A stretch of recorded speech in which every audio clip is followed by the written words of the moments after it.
त्याग, तपस्या और बलिदान की इस धरती पर ये जो केसरिया महापंचायत आदरणीय सुखदेव सिंह जी गोगामड़ी जी के आह्वान पर आयोजित की जा रही है, इस गरिमामय आयोजन में हम सब लोगों को आशीर्वाद देने के लिए पधारे हमारे संतविंद, आप सबके श्री चरणों में मैं प्रणाम करता हूं। मंचासीन समाज को अग्रज के रूप में मार्गदर्शन करने वाले ऐसे सभी जनप्रतिनिधि, समाज सेवी और समाज के सभी वरिष्ठ जनों की उपस्थिति का अभिवादन करता हूं और सामने उपस्थित इस केसरिया महापंचायत में पधारे राजस्थान और पूरे देश भर से पधारे प्रतिनिधियों की उपस्थिति, आप सबके अंतरात्मा में विराजमान परमात्मा को नमन करता हूं, आप सबकी उपस्थिति का अभिवादन करता हूं। बड़ी संख्या में पधारे हमारे मातृशक्ति, आप सबको भी मैं उज्जैन बाबा महाकालेश्वर की नगरी से आकर अभिवादन करता हूं, आप सबका स्वागत करता हूं। समाज का यह संगठन और इस विशाल रूप में जब हम सब लोग यहां आज एकत्रित हैं, तो निश्चित तौर पर एक संगठित समाज जब अनुशासित तरीके से संगठित होकर एक जाजम पर एकत्रित होकर और इस प्रकार की महापंचायत के अंदर आकर निर्णय करता है, संकल्प करता है, तो फिर समाज समर्थ होता है, मजबूत होता है, सुसंगठित होने का काम होता है। और हमारा समाज विशेष करके राजपूत यह अग्रणी अग्रज के रूप में हर समाज में हर व्यक्ति खड़े रहते हैं। हमारी तरफ बाकी समाज और बाकी जो वर्ग है वे भी हमारा अनुसरण करने के लिए उतावले रहते हैं। ऐसे में हम पर बहुत महत्वपूर्ण जिम्मेदारी हो जाती है कि हम अन्य समाजों का भी मार्गदर्शन और मार्ग प्रशस्त करने का काम करते हैं। ऐसे में इस प्रकार के आयोजनों के माध्यम से जब हम सब लोग एकत्रित होते हैं तो हमारी समाज समर्थ होती है, मजबूती पाती है, हम सब लोगों की उन्नति होने का काम होता है। और जब समाज उन्नत होता है, समाज आगे बढ़ता है, तो मेरा ऐसा मानना है कि फिर देश भी आगे बढ़ता है, देश भी समर्थ होता है। और जब भारत माता की जिस जयकारे के साथ में हम अपनी बात को प्रारंभ कर रहे हैं, वह भारत माता फिर पुनः परम वैभव पर पहुंचने का काम होता है। अगर इस राष्ट्र को, इस देश को, इस भारतवर्ष को फिर से इसकी खोई हुई प्रतिष्ठा प्राप्त कराने का काम अगर कोई कर सकता है तो सिर्फ और सिर्फ राजपूत समाज कर सकता है। जो सपना इस राजपूताना जो आज राजस्थान है, इस राजपूताना के महापुरुषों ने देखा था और जिसके लिए अपना सर्वस्व न्यौछावर किया था, वह यही था कि हमारा राष्ट्र, हमारी भारत माता फिर से पुनर्स्थापित हो, वैभव उसका फिर से अमर हो। उसी वैभव को पूरा करने के लिए हमारे महापुरुषों ने अपना सर्वस्व न्यौछावर करने का काम किया था। उसी काम को अगर आज आगे बढ़ाने का काम कर रहे हैं तो यह करणी सेना के द्वारा करने का काम हो रहा है। सुखदेव सिंह जी गोगामड़ी जैसे कई सारे हमारे नौजवान साथी इस काम में लगे हैं, उनकी पूरी टीम इस काम में लगी है कि समाज को संगठित करके समाज को समर्थ बनाया जाए, जिससे कि ये राष्ट्र समर्थ बन सके। ये महाराणा प्रताप का जो बताया हुआ मार्ग है कि हमारे राष्ट्र के लिए, हमारी मातृभूमि के लिए सर्वस्व न्यौछावर करने की भी बारी अगर आए तो वो हम कर सकें।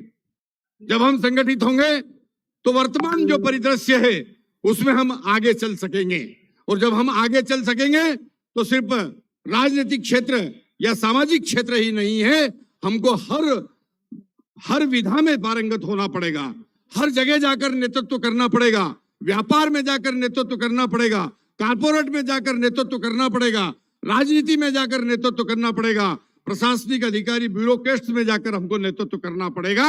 और वो नेतृत्व जब ही कर सकेंगे जब हम संगठित होंगे। तो ये जो संगठित होने का आज यहाँ श्री गणेश हुआ है, इस संगठन की शक्ति की वजह से आज पूरे देश भर की जो सरकारें हैं, प्रदेश भर की जो सरकारें हैं, वो हमारी बात को महत्व देने लगी है। आज हम जब बोलते हैं तो सरकारों के जो मुखिया रहते हैं वो यहाँ के लाइव देखने का काम करते हैं, यहाँ से जो मांग उठती है उस मांग को अक्षर से पालन करने का काम करते हैं। वो इसलिए करते हैं बंधुओं कि हमारा संगठन दिखने लगा है।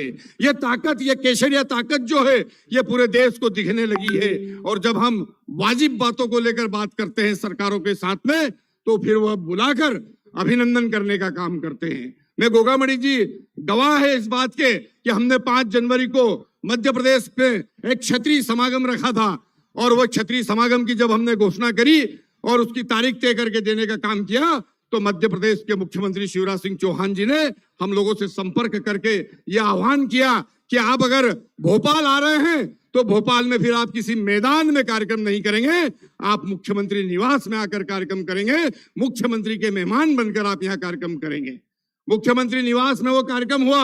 हमने 21 सूत्री मांग पत्र उनको देने का काम किया, 18 मांगे उन्होंने वही मौके पर मानने का काम किया। प्रमुख रूप से जैसे महाराणा प्रताप जी की जयंती का जो सार्वजनिक अवकाश घोषित करने का काम उन्होंने किया, रानी पद्मावती जी के स्टेच्यू का, एक भव्य स्टेच्यू का निर्माण वहां पर उसी दिन भूमि पूजन करके उन्होंने शुरू करने का काम किया।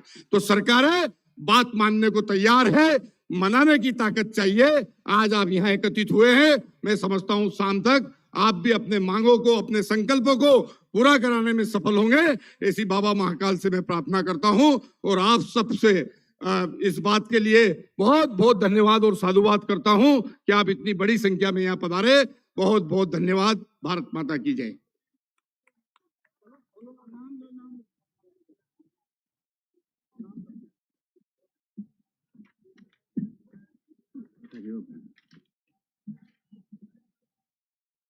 श्रीमान प्रदेश अध्यक्ष मनोहर सिंह जी गोड़ीवारा मंच पे पधारे। संदीप सिंह जी चौहान राष्ट्रीय प्रवक्ता हरियाणा कृपया करके मंच पे पधारे। कोमल राठौड़ प्रदेश प्रवक्ता मंच पे पधारे। पंकज जी डॉक्टर साहब निम्स कृपया करके मंच पे पधारे। मैं आगे निवेदन करूंगा श्री भंवर सिंह जी पालाड़ा से कि श्रीमान सांसद ब्रजभूषण जी को साफा पहना के स्वागत करें। भंवर सिंह जी पालाड़ा।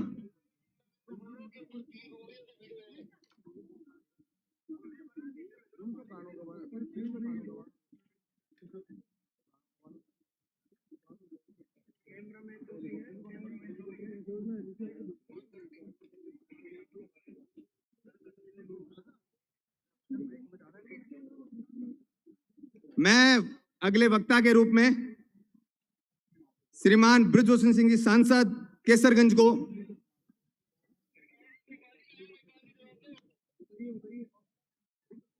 आप सबके लिए हर्ष की बात है कि मां करनी आशीर्वाद देने के लिए आपके चील के रूप में आकाश में उपस्थित है। जय मां करनी।